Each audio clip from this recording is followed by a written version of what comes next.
Colosenses capítulo 3.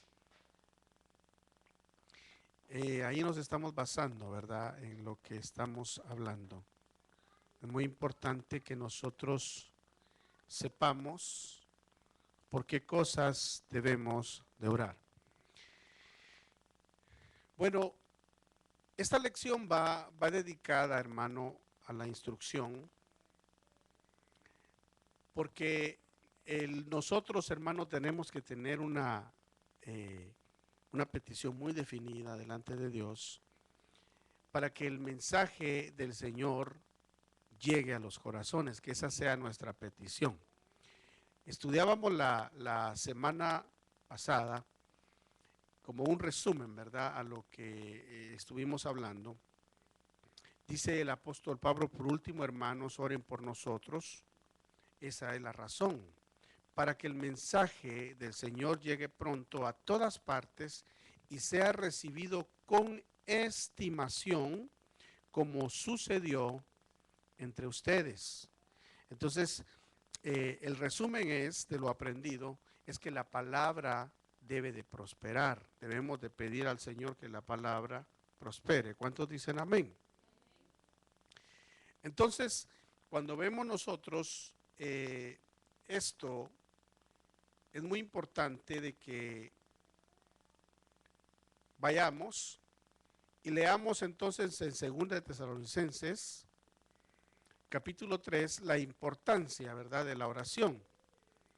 ¿Por qué es que debemos de orar? Porque hay gran oposición, hermano, hay gran oposición para que la palabra de Dios sea dada, y especialmente el enemigo se hace su plan maligno en hacer oposición contra los ministros. El enemigo quiere siempre dañar la iglesia, dañar a los ministros. Entonces, una de las cosas que el apóstol Pablo le pedía a la iglesia era: hermanos, oren, oren por mí, oren por los que me acompañan. El apóstol Pablo generalmente él nunca andaba solo. El apóstol Pablo, vemos nosotros que en el libro de los Hechos comenzó a viajar con Bernabé y luego con Silas, pero él siempre se hacía acompañar de alguien.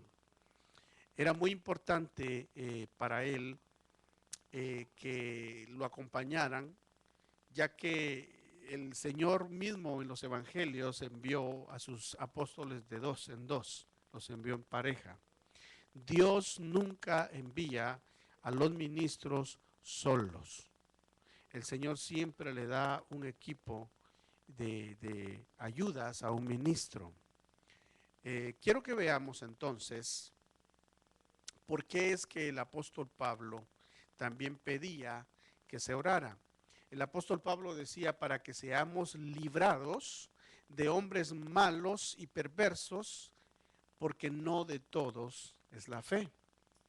Entonces, lo que nos está diciendo el Espíritu Santo por medio de Pablo es de que en estos últimos días se van a infiltrar gente a la iglesia, se van a infiltrar gente en el ministerio para dañar, gente que nada que ver, no tienen fe en Dios, sino que están en esto por cualquier otra razón. Algunos están por fama, algunos están por dinero, algunos están por sus propios deseos, que no son los de Dios, pero son perversos, dice. Entonces, los ministros deben de ser llevados por los santos, por los hermanos, por la iglesia, bajo una intercesión tal. Ahora, ¿por qué Pablo pedía esto? Porque para él era muy importante su protección personal. Ahora, hablábamos la semana pasada de que la oración no debe de ser egoísta, sino que la oración debe de ser una oración bastante, hermano, pedir por los demás antes que por uno. Pero ¿por qué Pablo decía oren por mí? ¿Por qué para él su protección personal era muy importante? Porque de eso dependía la bendición del pueblo, la bendición de las iglesias, de que él estuviera bien, a pesar de que Pablo, hermano, vemos en la Biblia que él sufrió bastante. Él sufrió cárceles, golpes, bueno, una situación tremenda que ahora No, los ministros, gracias a Dios, no todos estamos sufriendo físicamente como Pablo sufrió, pero el ataque del enemigo es tremendo para los ministros. El ataque del enemigo, la Biblia dice que nuestra lucha no es contra sangre ni carne, pero el enemigo se encarga de usar gente que diga palabras, que diga expresiones, que quieran lastimar al ministro de una u otra forma. Entonces, por eso Pablo decía que su oración no era egoísta, no lo era, sino que el propósito era un propósito espiritual y divino de su petición. Dice Efesios 6:19, usted puede apuntarlo, le vuelvo a repetir, Efesios 6:19, dice el apóstol Pablo, oren también por mí para que Dios me dé las palabras que debo de decir y para que pueda hablar con valor y dar así a conocer el designio secreto de Dios contenido en el Evangelio. Entonces, es necesario la oración por los ministros para que Dios hable a través de nosotros, para que Dios dé a conocer designios secretos. Dios dice de que Él escogió la prédica del Evangelio para dar a conocer sus misterios, para dar a conocer sus designios.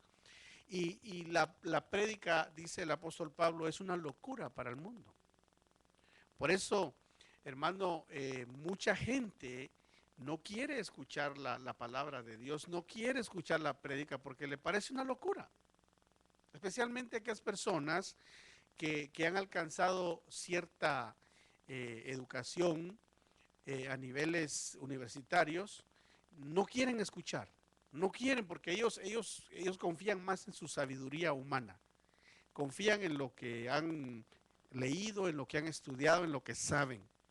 Pero también existe por el otro lado gente que no ha estudiado, gente que quizá no tiene una educación alta, pero sus corazones están endurecidos y tampoco quieren escuchar el evangelio, la predicación.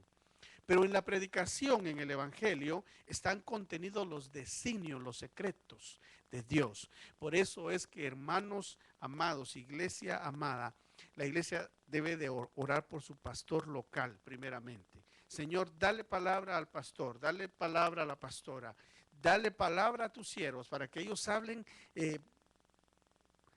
por el Espíritu Santo, hablen cosas que nos den a conocer tu voluntad, que nos den a conocer lo que tú quieres que nosotros escuchemos. Ahora, la oportunidad de predicar. Cuando hoy hay oportunidad de predicar, también va a haber una oposición. Toda oportunidad de predicar el Evangelio va a traer una oposición por parte de los enemigos del Evangelio. ¿Quiénes son los enemigos del Evangelio? Primero el diablo y sus huestes satánicas. Y luego también el enemigo, que el Señor lo reprenda, levanta gente. Levanta gente. Para que esa gente venga y dañe. Bueno, entonces, ¿cómo nos vamos a defender? Si sabemos que tenemos un enemigo espiritual que usa gente literal, que usa el sistema, que usa, porque la Biblia dice que el diablo es el príncipe de este mundo. Y como príncipe de este mundo, el enemigo maneja el sistema. Por eso es muy importante, la Biblia dice que oremos por los que están en el gobierno. Fíjense que mucha gente más bien se pone a criticar. Hay gente que se pone a hablar mal del presidente, se ponen a hablar mal de los senadores, mal de los congresistas, y ese no es el trabajo nuestro. El trabajo nuestro es orar por ellos, porque Dios los ha puesto en una posición de liderazgo, en una posición de autoridad, y nosotros debemos de pedirle a Dios para que Dios les dé sabiduría, les dé entendimiento. Y dice la Biblia, y para que nosotros podamos vivir en paz, para que nosotros podamos predicar el Evangelio. Entonces, ¿cuál es el arma mejor? La oración. Orar, Señor, te pido por el presidente para que no permita, Señor, que lleguen hombres perversos a mal aconsejarlo. Que no permita, Señor, que el enemigo envíe sus emisarios que vayan a pasar leyes que nos vayan a prohibir predicar el evangelio con libertad. ¿Cuántos dicen amén? Usted sabe que se están pasando aún leyes hoy en día que en cierta manera van a querer limitar la predicación del evangelio. Entonces es necesario que usemos nuestra arma, que es la oración. Diga conmigo, la oración. ¿Por qué? Porque hay oposición.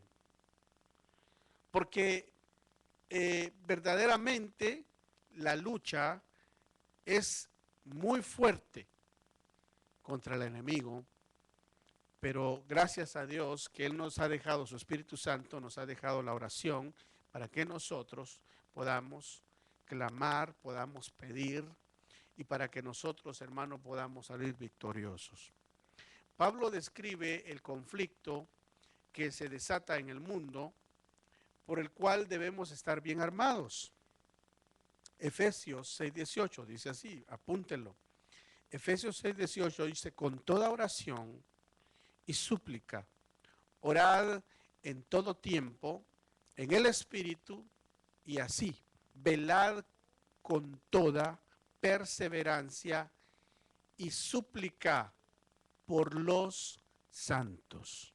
Me llama la atención aquí porque nuestra oración entonces no debe de ser solamente a favor nuestra.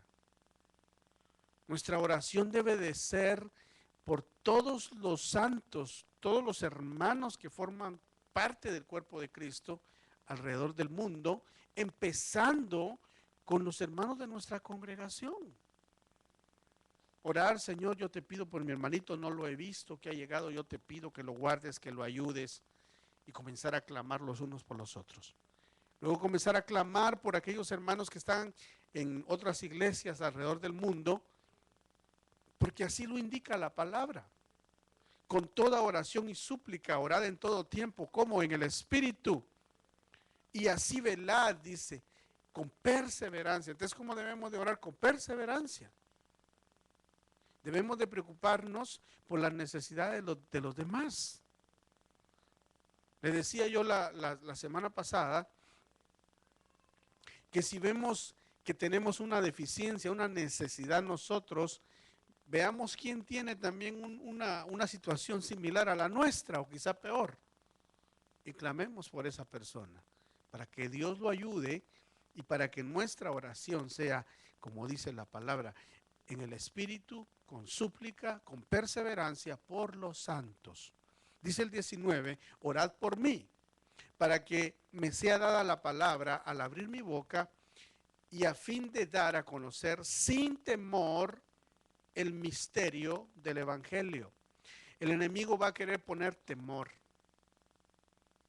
Una de las armas más poderosas que el enemigo tiene es querer poner temor en la persona, en el ministro, en los que predican el Evangelio.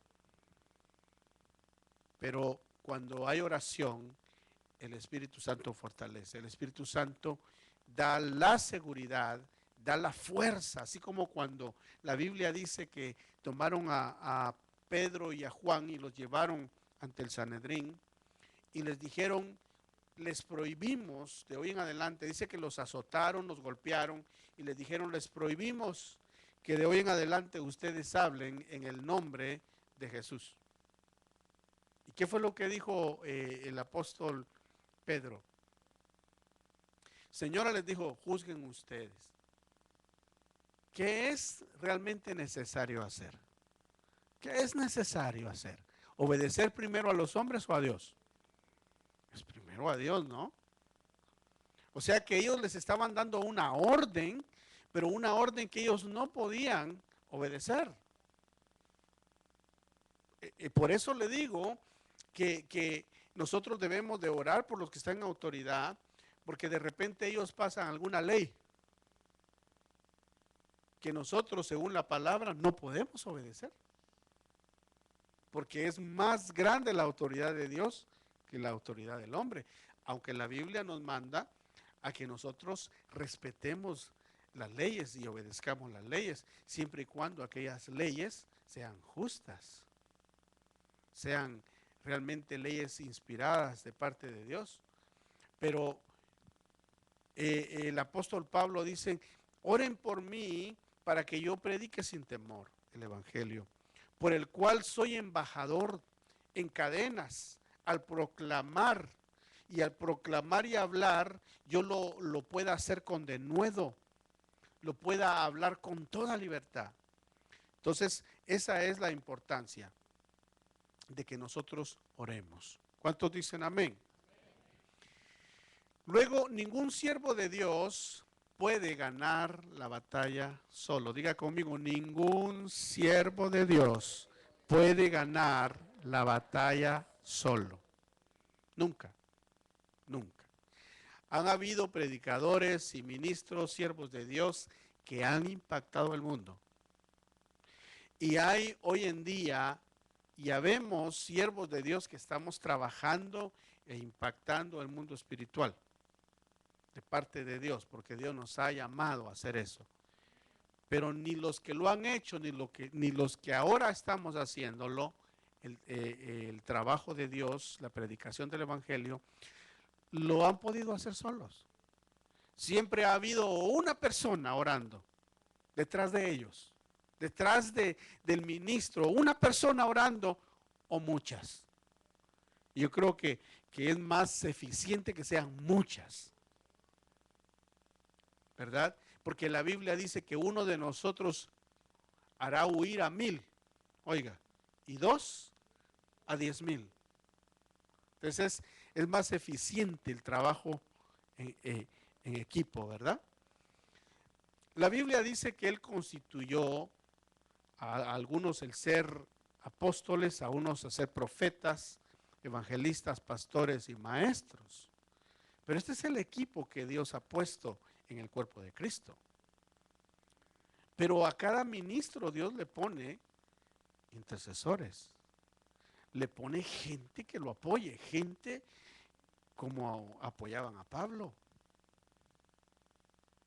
Entonces, el ministro no puede hacer el trabajo solo, uno necesita gente, primeramente que ame a Dios, segundo, que oren por uno, que oren por los santos, que oren por la iglesia, gente que lave los pies de los santos con sus oraciones, con sus súplicas, con sus ruegos, y que ore para que la palabra prospere, que ore para que los ministros no tengan temor de hablar y que oren para que sean librados los siervos de Dios de hombres malos y perversos que no tienen fe.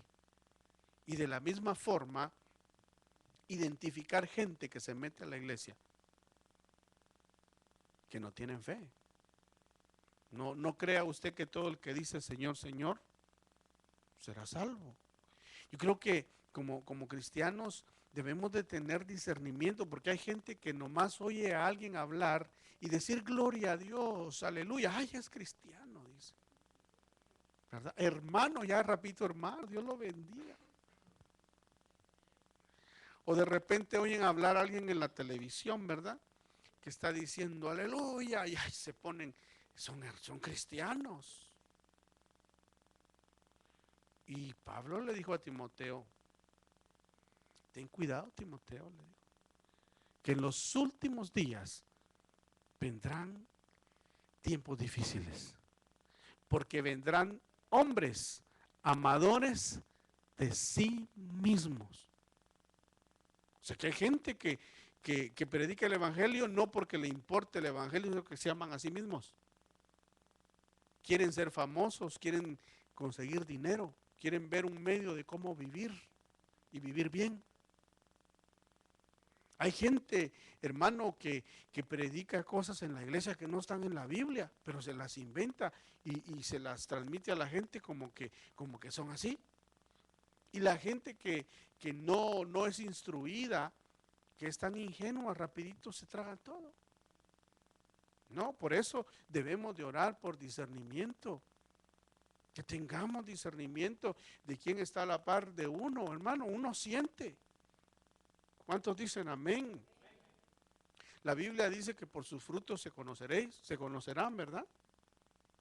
Entonces, los frutos, pues tiene que ver y dice mucho según la palabra. Pero entonces, es necesario que los siervos de Dios ganen la batalla acompañados de gente que ama al Señor. Y gente que tiene discernimiento, gente que lee la escritura, gente que tiene revelación de la palabra y gente que se deja instruir, gente que es sencilla y gente que es también humilde para aprender. La Biblia dice que Dios ve de lejos al orgulloso. Vendrán hombres vanagloriosos, le dijo Pablo a Timoteo. Hay gente que solo hace alarde de lo que tiene. Cuando usted oiga a un predicador que hace mucho alarde de lo que tiene, es que yo tengo un gran templo, es que yo tengo un gran ministerio, es que solo yo y yo y yo y yo tengo. Tenga cuidado. Son vanagloriosos. Y Dios no comparte su gloria con nadie. Si todo lo que tenemos lo tenemos por el Señor, ¿verdad? Entonces, esa gente que son vanagloriosos se puede traducir como fanfarrones, ¿verdad? Gente que llega a alcanzar algo, porque sí lo llega a alcanzar algo, pero es muy fanfarrón de lo que tiene. Entonces, la Biblia dice que nosotros debemos de presentar humildad, o no, pero una verdadera humildad. El Señor Jesucristo eh, era el mismo Dios caminando en la tierra como hombre, pero el Señor nunca hizo alarde de nada. Más bien cuando Él sanaba a alguien le decía, ve y no le digas a nadie. Y eso cuando le decía, no le digas a nadie, ¿quién te sanó? Era como decirle a la gente, ve a decirle a todo el mundo. Y la gente salía a decir, pero ¿sabe cuál era el propósito del Señor que no fueran a decir? Porque Él quería ir a predicar a otros lugares. Y si la gente decía que Él había sanado, a veces ya no podía entrar, porque la gente se amontonaba y no lo dejaban entrar de la emoción, de la alegría que iba a llegar, de la fama. Entonces el Señor evitaba eso, para que cuando llegara a un lugar, Él pudiera predicar la palabra y pudiera hacer lo que el Padre quería que hiciera en aquel lugar. Entonces notamos, el Señor no era vanaglorioso. Y si alguien tenía que decir, yo esto, podía haber sido Él, ¿no? Entonces, el siervo de Dios debe tener un equipo. ¿Y cuántos en esta iglesia son equipo de este ministerio? Es una bendición saber que uno no está solo. Es una bendición saber que hay gente que lo está respaldando a uno. Y una de las cosas, le digo, hermano, el ministro es respaldado por su oración. Primeramente, su oración. Y luego también que lo ayuden a uno económicamente. Que lo ayuden. Así como lo han hecho ustedes. Hemos pedido, hermano, necesitamos comprar esto. Ustedes dan. O como acabamos de hablar de la ofrenda que vamos a recoger por la necesidad de nuestra hermana, ¿verdad? Consuelo. Entonces, ¿qué es? Hacer las cosas en equipo. Hacer las cosas con un propósito. Veamos entonces en 2 de Tesalonicenses 5:25. Apúntenlo. Hermanos, orad por nosotros. Dice Pablo,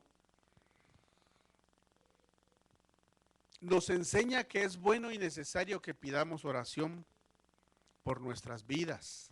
Dice así, pero os rogamos, hermanos, que reconozcáis a los que con diligencia trabajan entre vosotros y os dirigen en el Señor y os instruyen.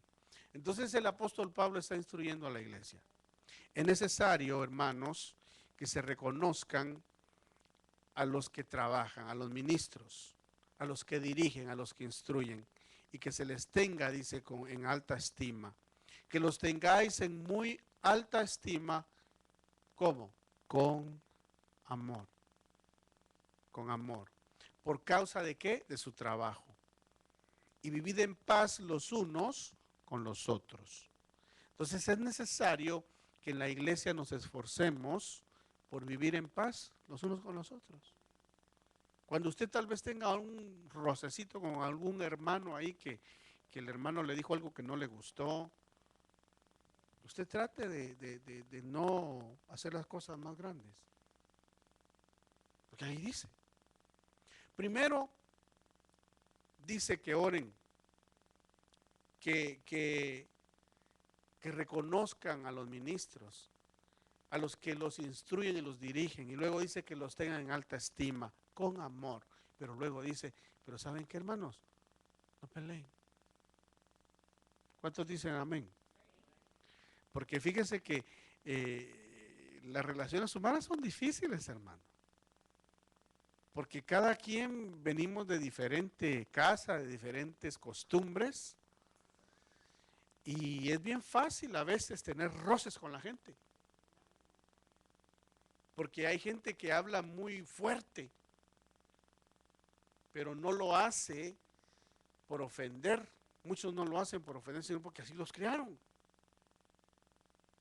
Esa fue la forma en que los crió su papá y su mamá. Rudos para decir las cosas, pero no lo hacen por ofender al otro, que así son. Pero entonces, ¿qué es lo que tenemos que hacer? Si vemos a alguien así y usted es una persona más tranquila, pues entonces sobrellévelo. Ore por él. Y dígale, Señor, Padre, ayuda a mi hermano que se le quite esa rudeza. ¿Quiere que le dé un ejemplo bíblico? ¿Sabe quién dice en la Biblia que era rudo? Era Pedro. Hasta con espada andaba. O sea, traducido a los días de nosotros, hubiera andado con una 45 aquí. Y era hermano y era el apóstol Pedro. Y andaba con Jesús. Cuando llegaron al Getsemaní, fue que ahí lo reprendió el Señor. Ahí fue donde dejó el arma. Porque fue que le dijo el Señor a Pedro, Pedro, basta ya, le dijo. Porque el que a espada mata, a espada muere. ¿Y qué había hecho Pedro ahí? Le había arrancado la oreja a Malco. ¿Usted cree que le tiró a la oreja? Lo que pasa es que él se hizo el quite y la oreja le alcanzó. A la cabeza le debe haber tirado de una vez. Y el Señor lo reprendió y le dijo, Pedro, basta ya. Y Pedro entendió. Pero quiere decir entonces que Pedro se creía el guardaespaldas del Señor Jesús, los 3 años y medio que caminó con él, creo que sí. Entonces entre nosotros, hermanos, vamos a encontrar gente que son de un corazón noble, que aman al Señor, pero son gente ruda. Yo creo que el Juanito era el más jovencito de todos, y a mí me parece que era el más tranquilo. Lo ha de haber tenido que aguantar a Pedro. Pero a cambio de eso también aprendió mucho de Pedro. Y Pedro en su caminar cristiano dejó de ser rudo. ¿Sabe por qué le digo que dejó de ser rudo? Porque en la epístola que él escribió, él aconseja a los esposos y le dice, esposos, no sean ásperos con sus esposas. ¿Por qué cree que dijo él eso? Porque ha de haber sido bien áspero con la esposa. Pero en el caminar cristiano, él aprendió a no ser así. Porque vio los malos resultados que eso daba. Y cuando él aprendió, comenzó a tratar a su esposa bien.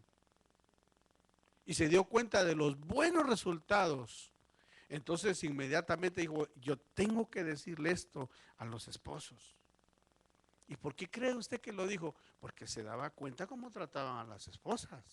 Ha de haber dicho, así trataba yo a mi esposa antes como este fulano. Y comenzó a aconsejar. Entonces, hermanos, muy importante que en la iglesia nos esforcemos por mantener la unidad. ¿Cuántos dicen amén? Es necesario que en el matrimonio nos esforcemos por mantener la unidad, empezando en el matrimonio, en la familia. Entonces es necesario, hermanos, que nos llevemos bien en los hermanos de papá y de mamá.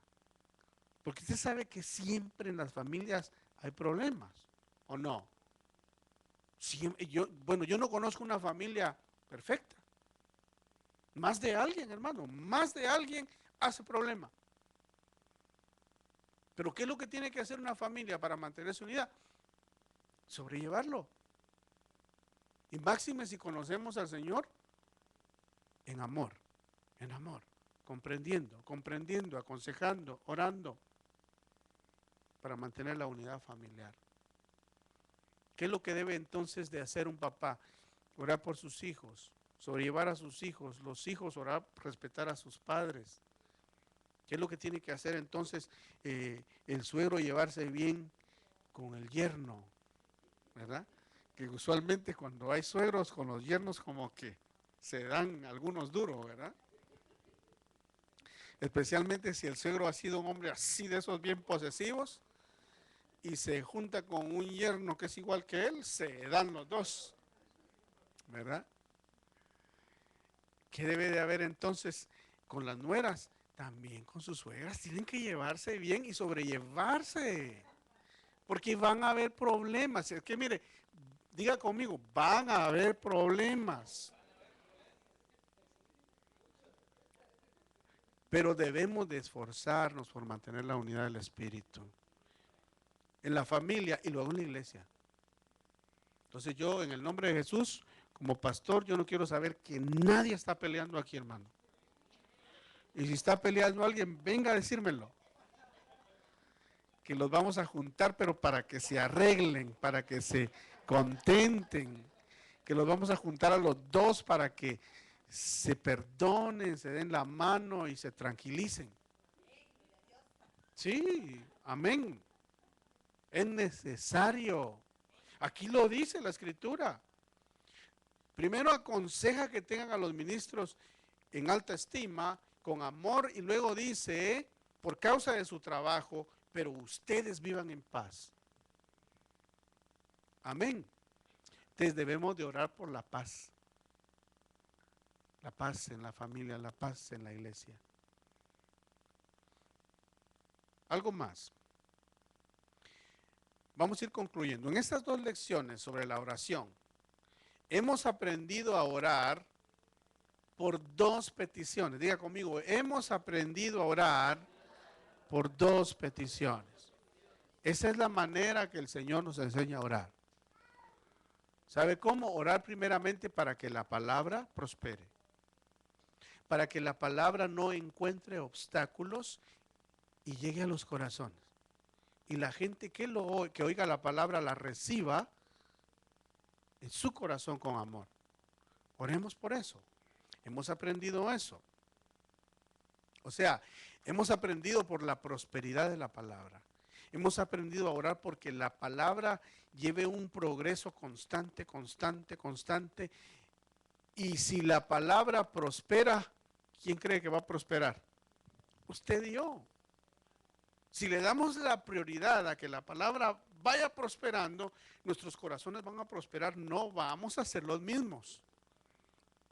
Entonces, eso está en segunda de Tesalonicenses, capítulo 3, verso 1, que la palabra prospere. Orad porque la palabra prospere.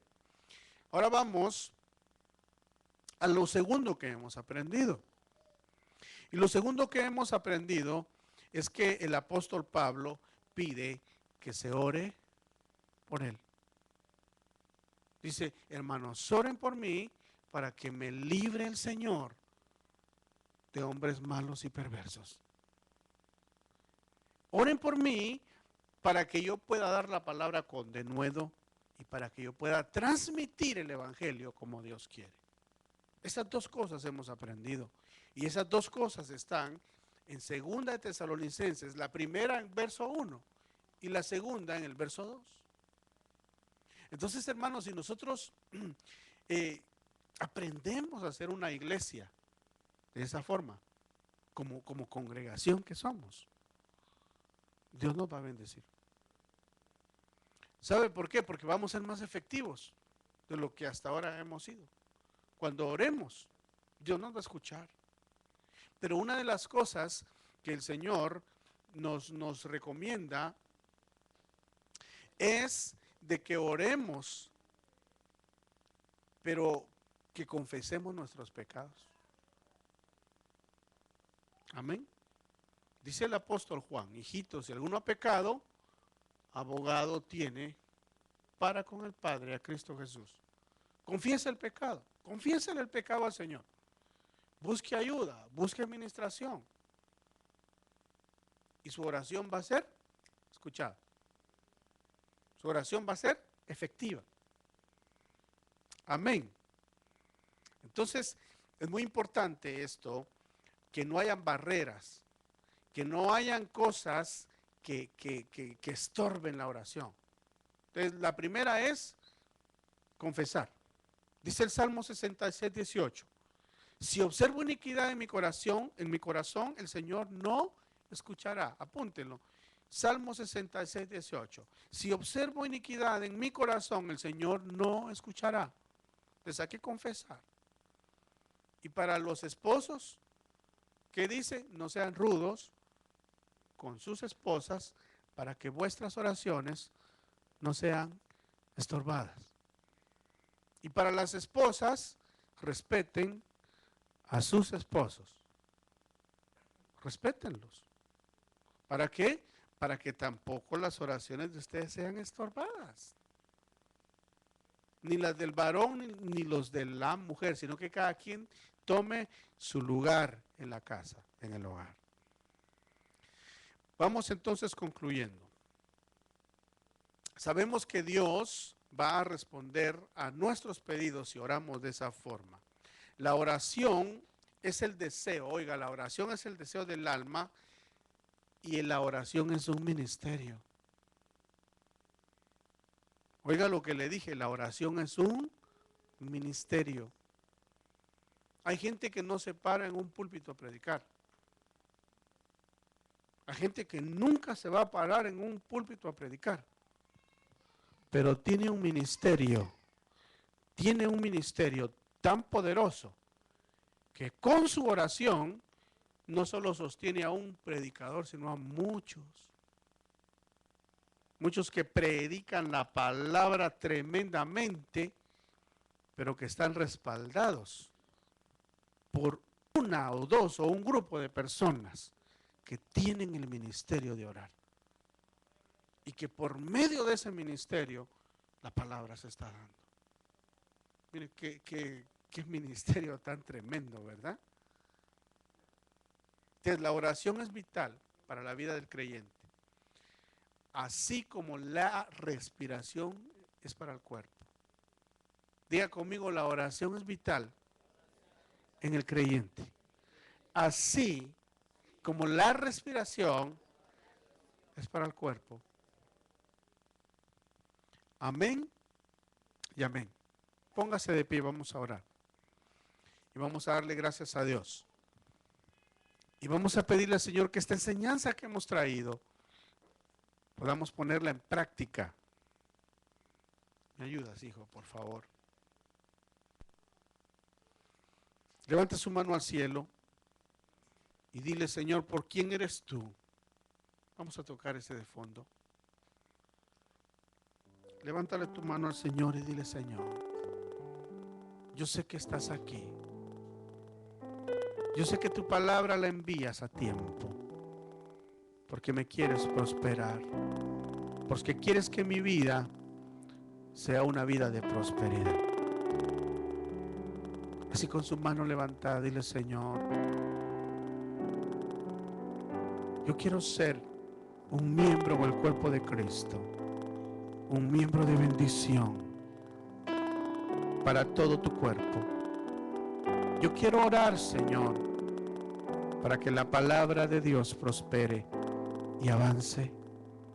Quiero orar por los santos, por mis hermanos. Quiero orar por los ministros.